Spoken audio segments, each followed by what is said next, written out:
Bonjour à toutes et bonjour à tous, bienvenue à ce temps de partage et d'édification. Bien-aimés, si ces temps de partage vous font du bien, prenez le temps de liker, de vous abonner, surtout de partager.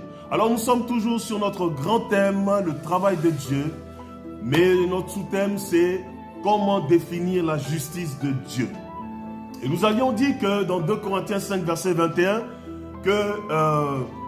concernant la définition de la justice de Dieu, Dieu ne nous impute pas nos fautes, mais qu'il les transfère à Jésus le Christ.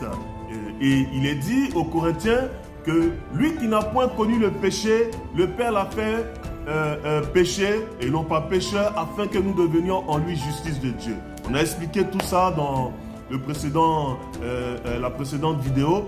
Et nous voulons toujours continuer là-dessus. Bien-aimé, c'est une œuvre qui a été pourvue depuis l'éternité. Elle a été entérinée même depuis l'éternité. On le voit dans le livre comment on appelle ça, Apocalypse 13, verset 8. Il est dit que tous les habitants de la terre adoreront l'agneau immolé avant la fondation du monde, ou bien d'autres versions disent avant que les fondations du monde ne soient posées.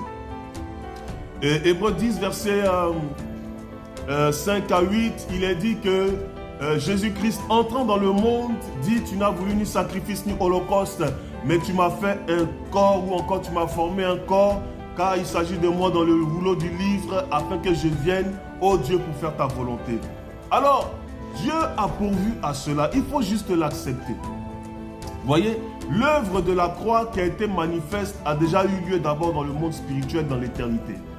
Donc, on ne peut pas raisonner cela, on ne peut pas intellectualiser cela, on ne peut même pas emmener cela dans une sorte de développement personnel. Non, ce n'est pas possible. Il faut juste accepter. Si nous n'acceptons pas cela, étant donné que la nature a horreur du vide, qu'est-ce qui va se passer? Nous allons rentrer, même étant enfants de Dieu, dans une crise d'identité. Parce que même si nous n'acceptons pas ça, il n'y a pas d'enfant de Dieu. L'enfant de Dieu prend son fondement ou sa fondation sur les faits qui ont été à la croix. Il faut l'accepter.